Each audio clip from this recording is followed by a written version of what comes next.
I'll just turn it back on. Yeah, our mic's live, so we're gonna let people load in.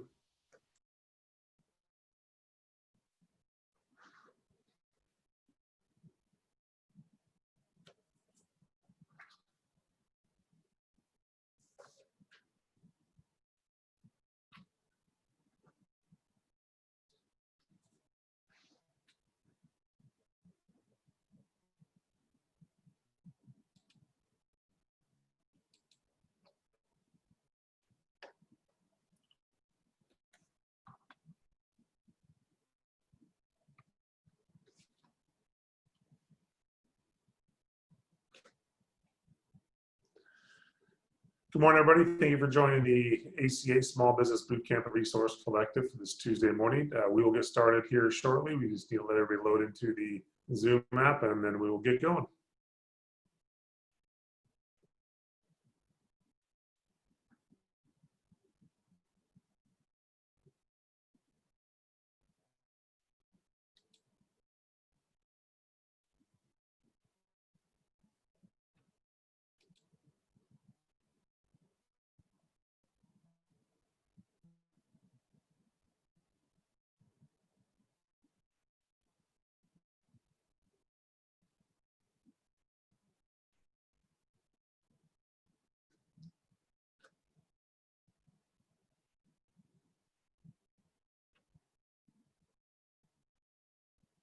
All right. Good morning, everybody. Thank you for joining us today on the Small Business Bootcamp and Resource Collective for this Tuesday, September 15th. We are excited to be here today. As always, we want to start by thanking, first, introductions. I'm Robert Theobald, Small Business Ombudsman and Vice President of Small Business Services. Want to start today by thanking the community partners that we have. This list is a partial list here on the screen, but we've got over 70 community partners that have helped support the boot camp, and we could not do it without their help.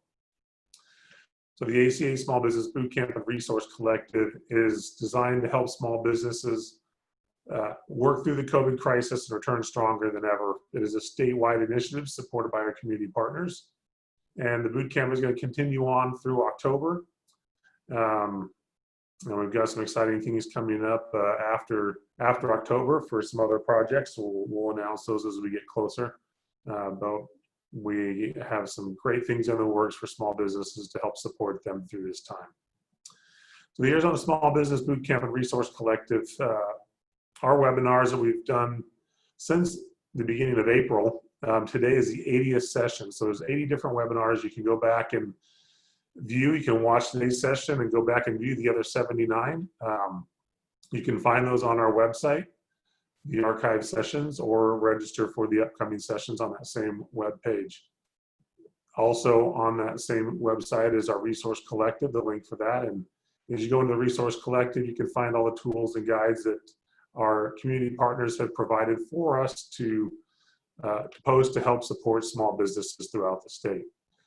This is just a small list of some of the guides and resources that are available on the Resource Collective. You can find things from unemployment insurance guides, guidance for barbershops and cosmetologists, information from the national restaurant industry, construction, etc. So lots of great resources to help support your business. So this week we have two great sessions. We have Kevin Peck from the Eastern Arizona Small Business Development Center today talking about navigating COVID-19 and small business takeaways. He's going to look at some of the things that we've learned throughout this COVID crisis that we can learn from and make our businesses better in the future. And then a great session on Thursday, laying the groundwork for doing government contracting. So one area that a lot of businesses can grow is doing business with the government. And there's a number of different things that the government needs, from training and development, staplers, different procurement. There are a lot of different businesses that the government has to reach out to for services and products. And so your business may be able to leverage that and create some new clients by doing business with the government. So we've got a session on how to help businesses start doing that. And that's going to be presented by the Arizona Procurement Technical Assistance Center, other words known as PTAC. So some quick updates, just a reminder for the rural communities out there, our Rural Economic Development Division has our Empowering Rural Communities webinars twice a month. You can find that link right there at our website. And then some updates on the Economic Injury Disaster Loan Program. That program is still active. It is something you can still go after. Even if you got one earlier on and you realize that you may need some additional funding, you can reach out to them and potentially get your loan increase, so that's an option. And then one of the things that comes with that is the SBA updated their FAQs, or frequently asked questions, for the EIDL loan program. And so I added that link as well. I just sent some updates out late last week. So just a reminder about the state's COVID-19 information and resource page, ArizonaTogether.org. And a quick reminder about our COVID-19 Arizona business resource page, azcommerce.com/COVID-19. So a quick reminder of some of the programs that we offer for small businesses to help support your small business growth and development. There are small business services, and we work closely with the SBA and the SBDC, and we can help you navigate their programs. We can help connect you with local banking contacts and provide the latest developments on small business. Our workforce division can help work with you as an employer if you're looking to hire new employees, or even train your current employees, or upskill your employees. There's some federal programs to help with that they can provide. And then our Arizona Manufacturing Extension Partnership, Arizona MEP, is a great resource for all the manufacturers out there, and they can help you in many different facets of your business. Another thing we're seeing a lot more of now is a lot of people joining the boot camp, looking to start a small business, start a new business after this COVID crisis. And we saw after the last recession back in 2008 that a lot of people started businesses instead of their own. And we have a small business checklist. This is an interactive online resource to help understand the licensing information for local, state, federal levels, registration, compliance, etc. So it's a great tool if you're looking to start your business. You can find that at azcommerce.com/smallbiz, B-I-Z. So again, today we have Kevin Peck. He's the director of Eastern Arizona College, SBDC, great resource out in Graham and Greenlee counties, and very knowledgeable and in what he does. He's an expert director and business counselor over there. And so, Kevin, I am going to turn the time over to you. You're still on mute. There you go. Thanks, Bob. No, we're good. We're good. So anyway, yeah, I was looking at that picture from that I sent over to you, and that was definitely pre-COVID picture. As you notice, we're this whole COVID thing, we're breaking out lots of different looks. So, hey, we appreciate being here today. We certainly appreciate the ACA. We've had a wonderful relationship with them for going on almost a year and a half now, and it's been great. These business boot camps have been an amazing resource, not only to us as SBDC counselors, but also to our clients ultimately, who we're all working for. So many of you may be wondering right off the bat, number one, where is Eastern Arizona College? As we take a look at our network map here, and we go all the way down to the bottom right-hand corner, we're way out on the eastern side of the state here. The EAC SBDC actually has the distinction of being the oldest SBDC in the state, starting out back in 1988. So both us and Maricopa County Community College District started those up at the same time. So we're excited to continue to carry on that tradition here now for over 30 years. So today we're going to be talking about what are some of those top takeaways that we took away from the COVID-19 crisis that hit all of our small businesses and of course us as a country as a whole. We do a lot of disaster recovery trainings. We talk a lot about disaster recovery. We talk a lot about disaster preparation. But one of the things that we, as best as we could have prepared for, I don't know that pandemic was really on our list of things that we were truly fully prepared for in many ways. And so this topic today came from a conversation that myself and one of our other,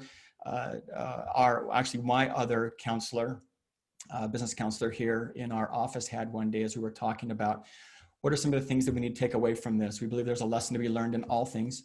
And so what were some of the lessons? And so as we started to make this list, it became very, very apparent that there was a lot of things that could be taken away, and that we can't just take this as a disaster that we're trying to get through, but as an opportunity for us to prepare as we move forward. So we're going to go through the following topics as we talk today. These are some of the top lessons, again, that we've identified. You may have more lessons that you may have learned as you've gone through this crisis. So not only are we going to talk about those, but also what are some things that we can do to prepare ourselves so that we don't have to have these either deficiencies in our business, but that we can be better prepared moving forward. So number one, doing our monthly financial accounting, understanding of cash flow, the employee versus contractor relationship, and what does that look like? The importance of a savings or having line of credit, cash available to the business as we get started, or as we get into these types of things. The importance of doing business online, and how many businesses were unprepared to really do business during this time. The importance of trying to retain or keep that key talent that you have. I know there were many financial factors that rolled into that, but how important it is to try to be able to keep those key people with you, or to help sustain them through that period of time. Again, as is always important, the importance of a credit score and the role that that played during this. And finally, I think this one surprised many of us during this time, and that is the supply chain and the impact that that had. So again, we're not only going to be talking about each of these a little bit, but we're also going to be giving you some tips and some hints to try and help prepare yourself a little bit better as we move forward, or to get your business house more in order today, so that as you move forward, you're just better prepared as a business moving forward. So let's talk about financial record keeping. We were really surprised at the number of small businesses that really were not taking care of their financial record keeping, either on a monthly, quarter, or even an annual basis. We saw most of this in our sole proprietorships. Even in some of our LLCs, we weren't necessarily seeing the financial record keeping that needed to be done in order to be able to make wise decisions. But when it came time for applying for the EIDL and the PPP and the other grant programs that were available, they didn't have the financial records that they really needed in order to apply for those. Now, there's really three key financial documents that every business needs to be able to produce either on a monthly, quarterly, or an annual basis. Of course, your profit and loss statement. Many times we call that the income statement. Your monthly cash flow statement, and your balance sheet. Typically, we're going to do balance sheets on an annual basis rather than a monthly basis, but we'll talk about that more here for just a second. So let's go through each of these real quickly. Of course, as most of you know, we have the profit and loss statement. Again, it's just a financial statement. It lets us know what's going on cash or cash equivalents that are coming into the business. I'm sorry, not cash equivalents, but it's talking about the revenues, the costs, the expenses that are being incurred during that period of time. Again, sometimes we'll call this an income statement. So know that we're talking about the same document. If we're talking about profit and loss, we're also talking about the income statement. Now, the income statement isn't always a true definition of how your business is really doing financially, because there are some non-cash items listed inside the profit and loss statement that may not reflect exactly, which is why we do a cash flow statement. Cash, and you probably heard this multiple times during boot camp, and you've probably heard this lots of times in other webinars, seminars, trainings, that cash is king. And so we do the cash flow statement. And this is what we are measuring now as far as how much cash or cash equivalents are coming into the company or are leaving the company during that course of that period. It's a measure of how well you're managing your cash position. This again really tells you from a collections perspective, how are we doing as a business? And do we have the cash flow moving well enough through the business to be able to sustain operations, and also to help us prepare as we move into either a downturn in the economy, seasonality, trending that might be going on. This gives us a much better idea of what's happening in the business, but we use the profit and loss statement to help us gauge what that increase or decrease was at the end of each month or measuring period. And then finally, our balance sheet. The balance sheet is really just a financial statement. It is a snapshot in time to let us know how are we comparing on our assets versus our liabilities and on our owner's equity. Again, this gives you a measure of being able to determine, are we moving farther into debt? Are we pulling ourselves out? What is the financial viability of our business? What's the stability of our business right now? What is the true worth of that? And what is the owner's position in that company? So this is a great measure over time. This is not something that you definitely want to do on a weekly or even a monthly basis, because you're not going to see a lot of change in that on a weekly, monthly basis, but you will begin to see more and more of change in that over the course of either a quarterly or even an annual measuring basis of that. So those are the three key documents that we want every business to be working with and to be preparing. It doesn't take a lot to do, especially the monthly profit and loss and the cash flow. Those are very easy to set up and to do. I think mainly for most of those who struggled with that, it was just going to be getting into the habit of actually doing the recording and actually preparing those. It does, of course, does not require hiring a CPA or an accountant or a bookkeeper. Any small business can be taught on how to do that. The next thing that we saw that most businesses, or that a lot of businesses were really struggling with, was managing their cash flow.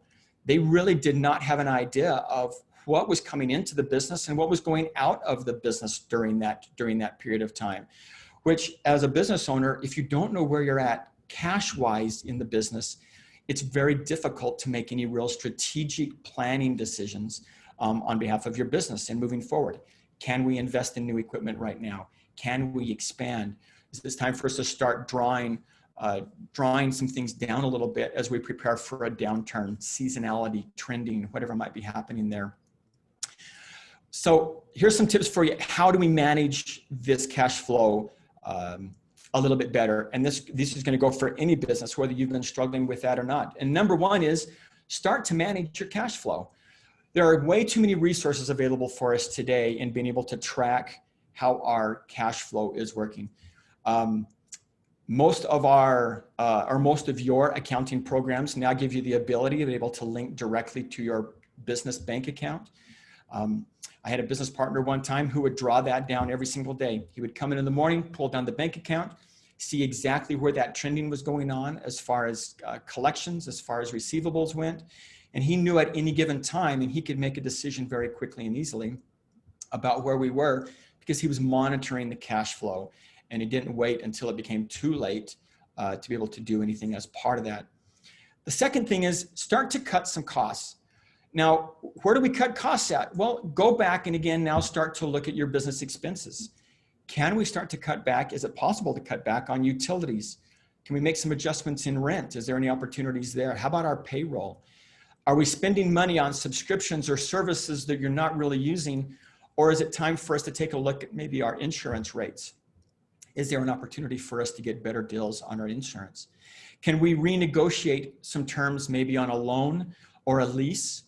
Are there some opportunities for us to, again, be able to reduce down the amount of cash going out of the business?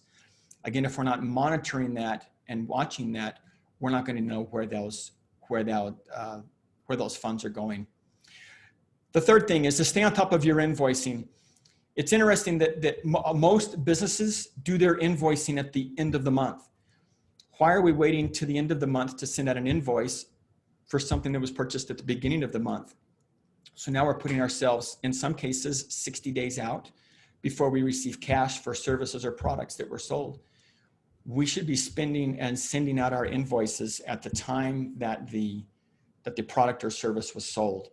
Get that invoice into the hand as quickly as possible. Design your invoices so that they're super easy to read, that they're very straightforward. Key areas, due dates, the amount due, where to send the payments. Another really key thing to do with staying on top of your invoicing is find out the specific person, their job title, and the address of where that needs to be sent to so that it doesn't get lost in the shuffle and moving from department to department. Let's get it right into the hands of whoever is in charge of AR, and let's get that invoice processed as quickly as possible. If we can shorten down the amount of time that you're dealing with collections, cash flow will improve, and you're going to find profitability without having to increase sales. Improve your receivables. This goes right in line again with staying on top of your invoicing. Now, if we got paid for the sales the instant that we made them, we wouldn't have a cash flow problem necessarily. But there's some things that we can do to improve the speed at which we're turning the materials and supplies into products, the inventories into receivables, receivables into cash. So there are some key things that we can do. Number one, are there some discounts that we can offer customers who pay their bills quickly? There's a lot of options that we can do of giving them a 2% if they pay within 10 days, otherwise it's due within 30 days. Can we ask customers to make deposits on services or products at the time that orders are taken? Are there some things that we can do to get rid of any old or outdated inventory that we can get rid of to get instant cash right in of inventory that's no longer doing us any good? The other big thing too is to track the accounts receivables and identify who those slow paying customers are. And then we may need to institute a policy of cash on demand or cash on delivery as an alternative to refusing to do business with those slow paying customers. Slow paying customers cost your company business or cost your business cash. And it's not profitable for us to do business with them.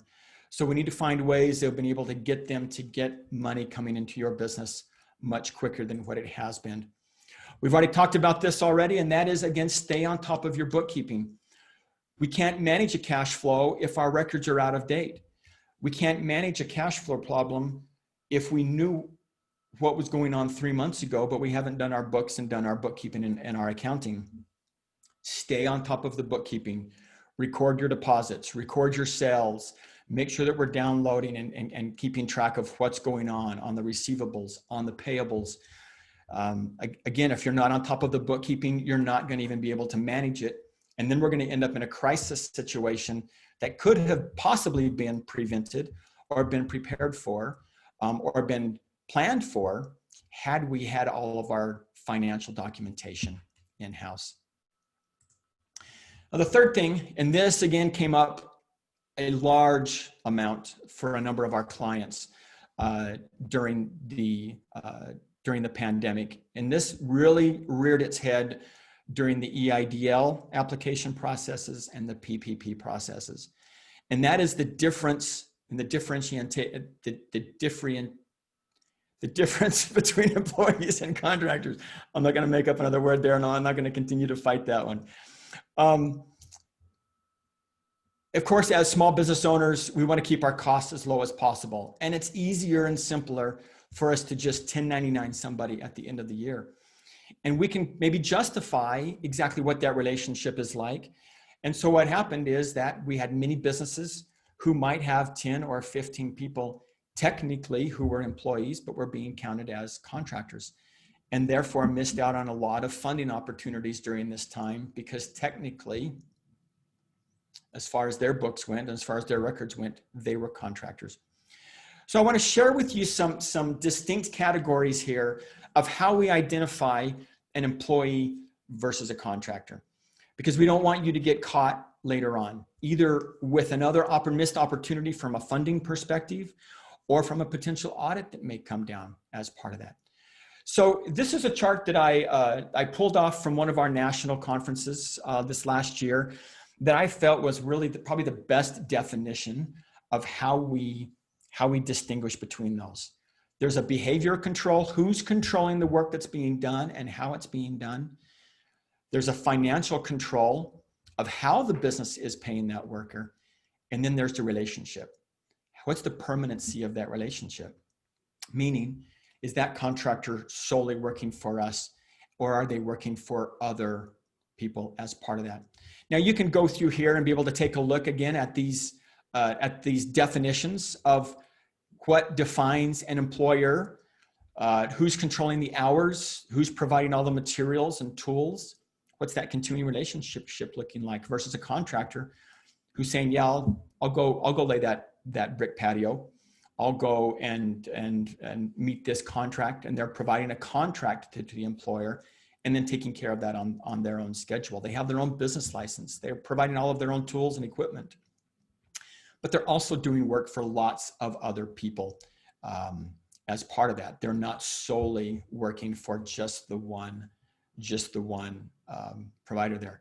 So identify and take a look and find out, where are you at in relation to your contractors, or are they actually employees? Now, again, there is a little bit more of an expense to you as an employee. Many of us think that we have to provide health insurance benefits. We have to provide paid time off. There's lots of things that we have to provide that aren't necessarily the case. There are some additional payroll taxes which need to be paid by the employer themselves. But outside of that, it really puts you in a much safer, a much more accurate, a much more appropriate relationship with them as part of that. All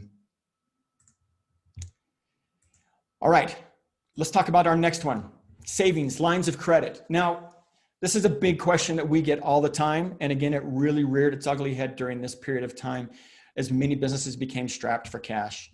The big question that we get a lot is, hey, how much cash should I have in the bank at any given time? Now, conventional wisdom, the general rule of thumb says, well, you need to have 3 to 6 months of operating expenses. And that's a nice rule of thumb, but it's not always the most accurate for every business. So if you're a seasonal business, let's say that you're a Christmas tree business, you know that you have sales, all of your sales are kicking in from the 1st of November, middle of November through the end of December. And then your sales stop all the way through the next 10 months. You're going to need to have about 10 months worth of operating capital. What about seasonality? A seasonal business versus a traditional business that's kind of flows along. There's not a lot of trending or a lot of changes going on with that. Take a look at your business and identify what kind of a business am I, and what do I need during that time. So let me give you some tips on how do we identify how much cash do we need. Well, the first thing we take a look at is, how much cash have you been using? How much have you been burning through over the last 3 to 6 months? And how much are you going to need moving forward? Again, this goes back to the financial reporting and the financial recording. If you don't know how much you spent, you're not going to know how much that you need. So again, there's some different ways we can talk about gross burn rates and net burn rates. We're not going to get into a lot of detail on that. But again, let's go back and take a look historically. What have we done in the past regarding cash needs during that same period of time? The next thing is to look moving forward, and how much cash do we plan to use in the next 12 to 15 months. Now, again, if we've done our financial recording, we can go back and take a look at that and see what we're going to need more moving forward. It also has to we also have to consider what stage of our business are we in. If we're a startup, we're probably going to need a higher amount of cash than one that's already been operating for a while, because it's going to take us, we're going to be covering more expenses necessary early on as we develop the cash flow in order to be able to move that forward. So again, we have to take a look and kind of see, where are we at in that? Are we in a growth pattern for our company? Are we more sustainable with our business? Now, I want you to be conservative with that. As we all know, actual results are very different from what forecasts are. So that's why it's nice to go back and take a look and see what we've done historically and moving forward and what those plans might be. Again, we can expect things to be about the same moving forward, unless we have some major plans or some differences that are going to be coming up as part of that. Another thing that we need to consider about how much cash that we need to have on hand, and that is, how long would it take us if we need to get more cash? If we're funding cash from our own pocket, time is really, really quick. We're going to have to make sure that we have those other funding sources in place. Now, keep in mind that if we now need to go to a bank for a loan, a line of credit, those types of things, and we are in crunch mode, keep in mind that it might take a couple of months. We might take a month to find the bank willing to get the loan, another month to do all of the application, the paperwork, the underwriting. And that's assuming that we have everything already in place, your business plan, your loan applications, your personal financial statements. So there's a lot of things that can be done while we are in a good state as a business, and getting those things put into place when we don't need them, rather than waiting until it's crunch time and now having to deal with that. Maybe we have other investors who are willing to get that money to us fairly quickly. So again, evaluate, what are your cash sources, and what's the amount of time you're going to need in order to be able to get that cash from those sources as part of that. Now, I just kind of addressed this just a little bit already, and that is, when's the best time to seek more cash? And I know this almost seems counterintuitive, but the best time to find money is when you don't need it. It's find cash and find sources of cash when you aren't desperate to take the first thing that comes along. If you're in a good position, start to get those things in alignment now. You have time to shop for the very best source with the best terms. And it's better for you to negotiate from a position of strength rather than negotiating from a position of desperation and crisis. So again, be forward thinking in these, develop those relationships with your banks, your lenders, your financiers, have those things in place before we actually need those. The other thing, the last thing to consider here, and then we'll get right through this, and that is, sometimes we have to figure out, of course, one of the big worries that we have as small business is that we have too little cash. But one of the other worries that we have is that we have too much cash.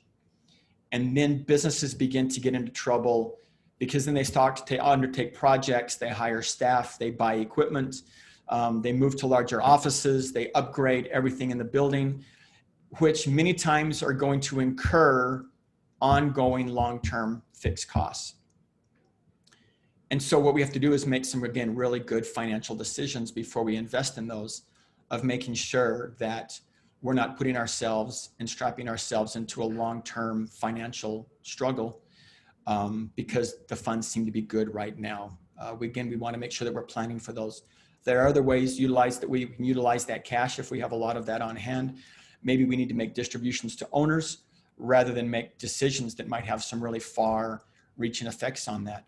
Are there some other ways that we can invest in the company with liquid assets that we can turn around and get to very quickly if we need that cash on hand? All right, the next thing that we had a lot of businesses really struggled with, and that was they were unprepared for doing business online. Now, some of our younger owned businesses were really prepared for this already. Other businesses jumped right in and were able to make some really quick transitions there. We saw a large number of businesses who had kind of embraced technology in their business from an online aspect. Now, we could spend 2 hours just talking about how to transact and be able to how to do online business and what are the best ways to do that. But I just want to give you 3 key areas to focus on. Again, as we get into the next stages of boot camp with this, we may want to set up now some additional seminars on how do we now address each of these areas. The first and the fastest and the quickest, of course, is going to be your social media. Facebook gives lots and lots of flexibility of being able to set up sales places, being able to set up your storefront. Instagram has been phenomenal in their approach to this and being able to make storefront selling, online selling, e-commerce super simple and super quick to get into for most small businesses. So again, just working on, and even if you're not selling initially right now, developing the relationship and having the relationship with your customers where you can then educate them. Remember, social media is not about sell. It's about developing the relationship with your customers and establishing yourself as the expert in what you do. And so creating now that and having that relationship with your customers goes a long way. It's an easier transition then into the e-commerce side by doing that. Your local listings. Easiest way to define local listings is your Google listing. Get your business online. and I think that's probably the old term for that now, but getting your business listed on Google so people can find you. The majority of online searches are being done through Google. And if your business is not there, you're missing out on a huge amount of business. Used to be that we used to always talk about get in the yellow pages, make sure that you're listed there. These are your current modern day yellow pages. You have to be listed with your local listings. Get listed with Google. Get listed on Bing, wherever it is that you need to be. And if you need assistance with those, contact your local SBDCs, and they are more than happy to help get you listed on there. It's simple, it's free, it's quick, it doesn't take much, but then you have control over those listings and how people are going to find you. And finally, again, we never discredit websites. As much as social media has kicked in, as much as local listings have really kicked in, we never discredit the importance of websites. We had a lot of businesses who immediately wanted to jump in the water and create this e-commerce site, and we saw a huge uptick with that. Websites are great, whether or not you're transacting business online. It's a great way, again, for customers and your clients to be able to find you for that general information, and then we can then transact how we need to with that. There are lots of third-party vendors who can get your website up and going with e-commerce options very quickly and easily. It doesn't take a lot, but it does take an effort, and there is a learning curve.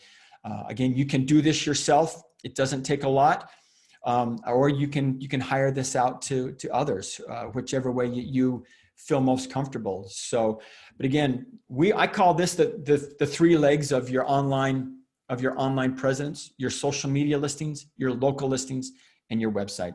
Again, I'm just going to kind of touch on those just a little bit today, but know that this is going to be a vital point. Business is not going to go back to the way we used to do business. Business has changed. All right. And I'm not going to say there's a new way of doing business, but we have to now step into this new way of doing business if we want to continue to be successful and prepare for whatever the next pandemic or whatever the next disaster is. Now, many of you may have really struggled with this because of the opening and closings that have gone on with a number of our businesses. And that is, how do we keep our top talent? How do we continue to retain them? I will tell you that retention starts with the recruiting stage of identifying what aspects of your business are most important.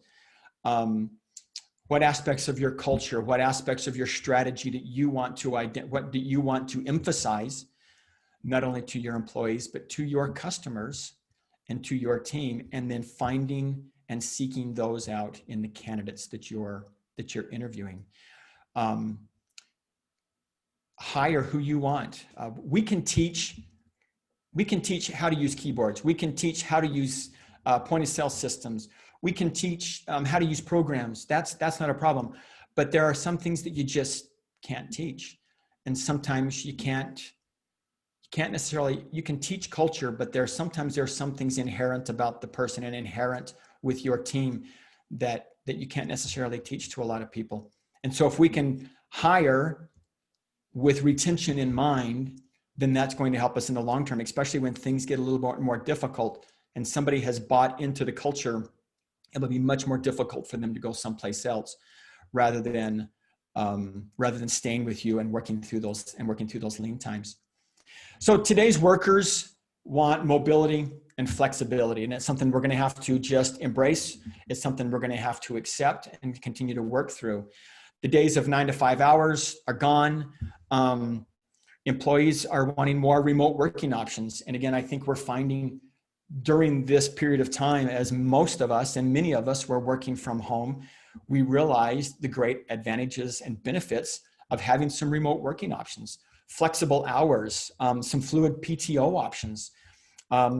They're not only happier, but I think in many cases, many of our employees are more productive when they have some of that flexibility built in. So allow your employees some of that mobility that they want to work with.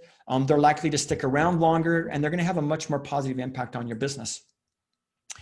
We also need to make sure that we're offering them professional development, continuing education. One of the real struggles I think that we have with a lot of small businesses is there's not a lot of upward opportunity within an organization. And so if we can keep them updated and making sure that they're aware of any different certifications, trainings, educational opportunities for them, it helps them to know that we are investing in them and that they are an important part of our team. Maybe we pay for their tuition to take a few classes at a local community college, or we give them time off to complete courses in their schooling. Again, providing them with access to that professional development is going to create an environment where education and learning are valued within your organization. And again, it gives them now a stronger tie to your organization. Continue to provide constructive criticism and praise. Now, we know that negative criticism can really kill motivation, but there's a time and a place for that constructive criticism. Employees want to hear from us. They want constant and regular feedback. If we wait and only give them feedback once a year as part of their annual employee performance review, and we spring this whole laundry list of problems on them, they're going to really, really have a hard time with that. But if we can have consistent in-person one-on-one meetings, or even just what I call management by walking around, where you're walking to the office and you're able to give praise, you're able to make small corrections, small course corrections along the way. Those types of things are much more accepted and appreciated rather than waiting again till the end of the year. And now there's a lot of nervousness and anxiety around those performance reviews. Be prepared. Be transparent and open. Having an open door policy between employees and management, again, helps people to have a shared purpose. Opportunities where all employees can share ideas, speak frankly with their managers, help them feel that they're valued, that their input will be heard. Implementing ideas from employees is, again, a very important practice that we need to be doing. Employees need to know that as they bring ideas and suggestions to the table, we're going to try and find a way of trying to implement that and at least testing it to see if it works. And if it doesn't work, then we step back. But we're always wanting to implement those ideas. Again, now they become a part of the team. They become a part of the purpose. They become a part of the culture.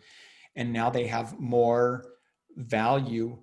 There's more value to them and what they see as value to them in the organization, rather than just being the part-time employee, the minimum wage employee coming in, checking out, doing their job and going home. We want to create that value for them in that organization, and that they feel valued because we're transparent and open as part of that. And finally, I want you to be prepared for turnover. Turnover is inevitable. You have to be prepared to lose your star talent. You have to be prepared to lose the rock star, and we're all going to lose the rock star at some point in time. But we need to prepare for that. And again, that's going to come through succession training. That's going to come through preparing the next rock star, putting your team in a position that if one person leaves, we haven't lost the team. So again, prepare for that today in whatever form that looks like. Another thing that I want you to remember about retention is that if you're doing it right, your customers are going to see that as well, and they're going to benefit. There's going to be enthusiasm. There's going to be excitement. That investment is going to come through in every single transaction. Customers are going to want now to come and do more business with companies like yours. So reflect that into your employees so that they see that, or they feel that, and as they feel that, they're going to project that now to your customers. Now, credit score. We know in individuals, credit scores really drive so many things. I also have an opportunity to be able to teach for EAC here at Eastern Arizona College, and also for ASU.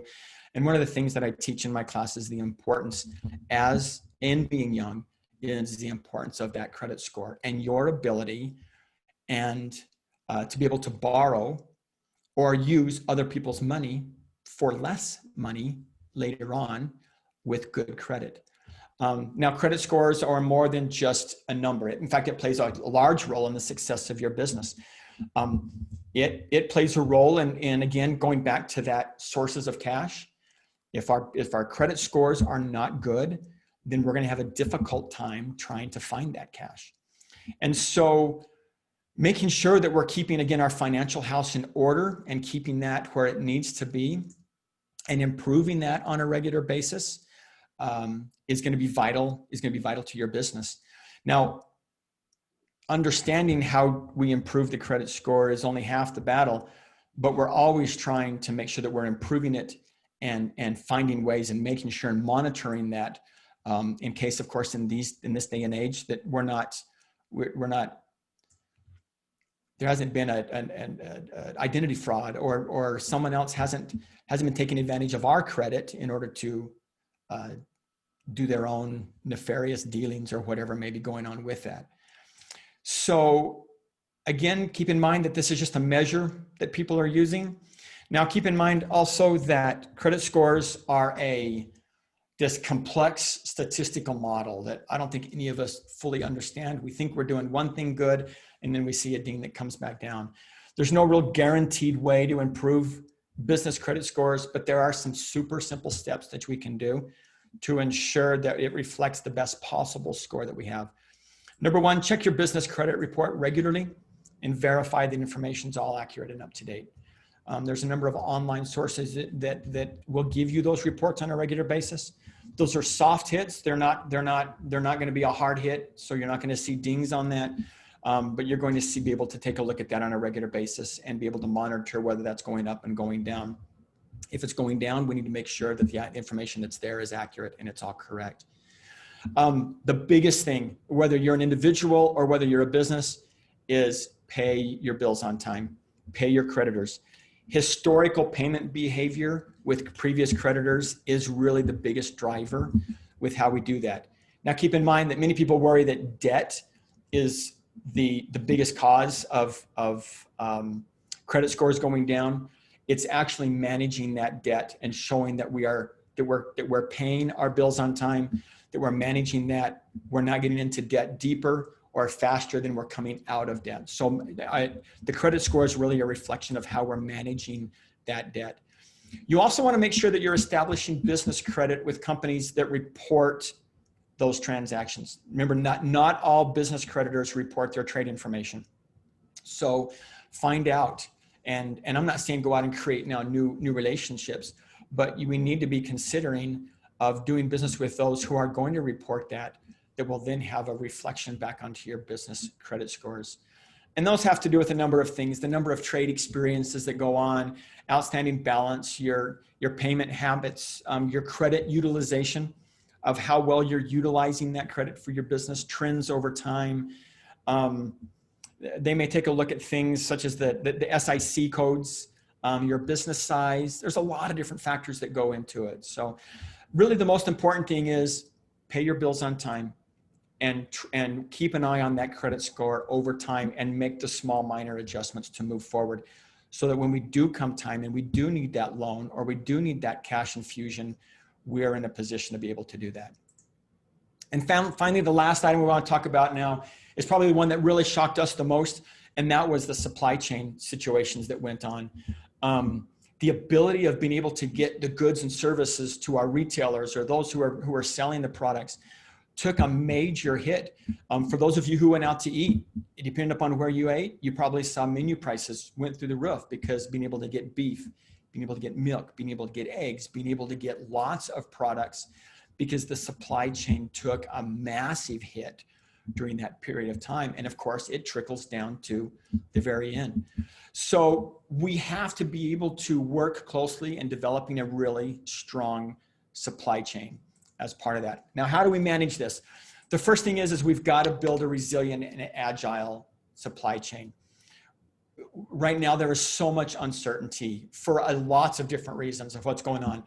Let's just say it's 2020, all right? Let's just say because of 2020 and whatever's gone on in 2020, man, we just don't know what's going to come next. I'm not ready for October because who knows what the next shoe is going to drop. But it's important right now for us to make sure that we have our supply chain in place right now. We're not surprised that we're seeing more companies focusing less on cost savings and they're now focusing more on adaptability, speed, risk reduction, sustainability. Companies are now adopting more flexible sourcing and distribution strategies. In fact, what they're doing is they're trying to find suppliers that are closer to home. We're no longer relying on the long distance, the out of country, the international sources of those. I would expect that this move towards regionalization is going to continue to move, or it's going to continue to grow and gain more traction, because we need quicker responsiveness. We need things to be more resilient, more agile, best to be able to adapt as part of that. And so we need to figure out ways as a small business of how do we do that. Find dependable suppliers. I know many times small businesses during this time have really focused on who's going to give me the best price for my product. And in the end, we found out that those suppliers might have been the ones who didn't have the ability to really adjust to that. And so the wholesalers, those middlemen as part of that supply chain, they're the ones who really took a hit during that time that again caused it to flow down. So don't always focus on cost when we're considering suppliers. Take a look at history, take a look at tradition, take a look at reputation, take a look at their relationship with other vendors that they are supplying. What does that look like? What's going on with that? And can we bring them on board? While it may cost us a little bit in the short run, in the long run, we may see great benefits and advantages as part of that. Don't put all your eggs in one basket. Meaning, if you have a supplier that goes down and they are the only supplier of a product that you're utilizing and they go down, where are you now going to get that product from? We now need to start identifying multiple suppliers for products that we're selling so that we don't become reliant upon one seller. Now, you might have something that's very specific and you only have one supplier. We may have to adapt and adjust to that. We may have to look at maybe some inventory situations that we can prepare for those just in case. But don't put all of your effort and all of your resources into one supplier. Let's find additional suppliers. So in case we need to modify and adjust a little bit, a great example of that is Apple. I remember there was and I can't remember exactly what component it was in their phones. I want to say it was like the touch screen, or it was some component, the glass that they were using. One supplier had a difficult time in providing that for them, but because they have relationships with multiple suppliers, they were immediately able to transition, shift that over to another supplier without any interruption of getting products to their end customers. The other thing I want you to do is make sure that we're developing strong supplier relationships.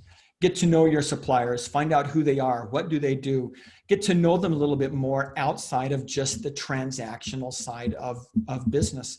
Develop those relationships. I'm not saying that this happens, but I would suspect that it does, and that those suppliers may feel more committed to those that they have close relationships with, and there may be some advantages of being able to develop those relationships. Because they're going to be more committed to you as an individual and not just committed to you as a business.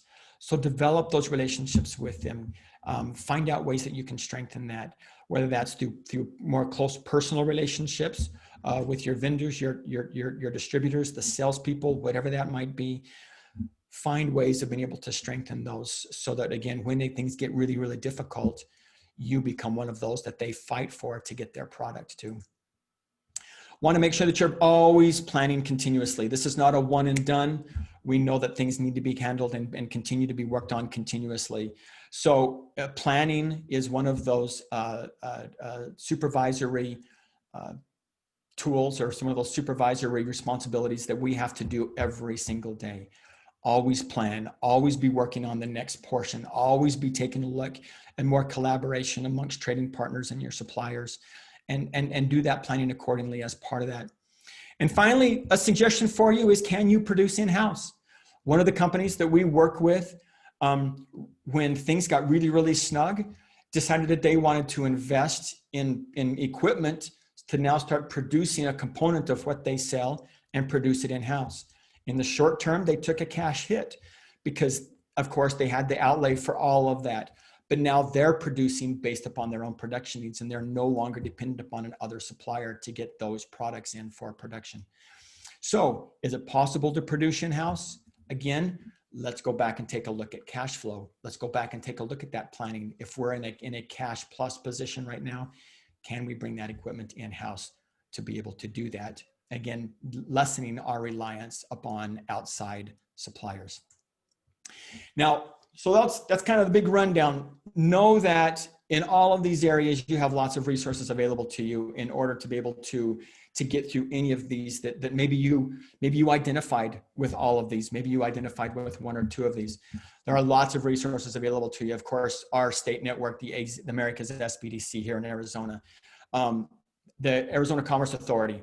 What a great resource. And going back and just reviewing through all of these boot camp opportunities. And of course, we couldn't have do any of this without the SBA as our major partner as part of that. So hopefully these tips helped you. Hopefully there were some information that you'll be able to take away and strengthen your business as we continue to move through this transition. I don't know that we're quite all the way ready for total recovery yet, but I think we're moving our way that direction fairly quickly. So with that being said, Bob, I don't know if we have any questions or where we're at with all of that.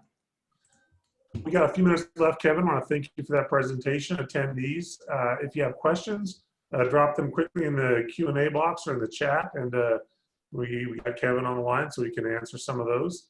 But we appreciate the time that you shared with us. One lesson learned that I've seen over since the last 9 months that you didn't have on there necessarily was having a business mentor, having someone that you can rely on to help coach you and guide you and just be a sounding board. And that's where I want to put a plug in for the SBDC. They're a great resource of no cost business counseling, whether you see them once a week or once a quarter. They are a resource that is out there for all of your businesses to take advantage of. And I would highly encourage you to reach out to them and do that. I posted their website in the chat box, azsbdc.net. We work closely with them. I refer a lot of people over to them directly as they are a top-notch resource. So Kevin, we don't have any questions in the chat or in the Q&A. So with that, we'll give everybody a couple of minutes left, back to their day. But we want to appreciate you for being on here. Again, Kevin's from the Eastern Arizona Small Business Development Center. He's the director over there. But if you have questions, you can reach out to him or anybody in the SBC or myself, and we can get you connected with the right people throughout the state. Just want to throw in the reminder for Thursday's session, 9 a.m. If you want to grow your client base by selling to the government, this is a great session to attend. So Thursday, 9 a.m., the basics on becoming a government contractor. Until then, everybody be safe, and we will talk to you soon. Thank you. Thanks, everybody.